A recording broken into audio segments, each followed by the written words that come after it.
गेवराईत भाजप आमदाराच्या घरासमोर कार्यकर्त्यांनी ठिय्या आंदोलन केले। आमदार लक्ष्मण पवार यांच्या घरासमोर आंदोलन करण्यात येते।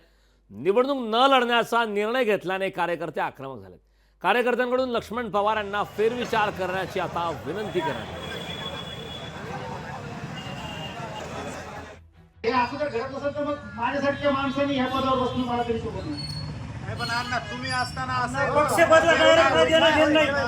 पक्ष बदला पक्ष बदला कमळ आज काढून टाकाय आज काढून टाकाय।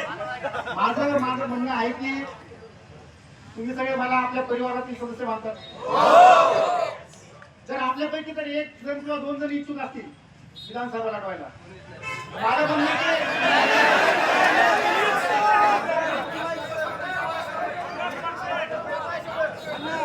की एक लक्षात घ्या,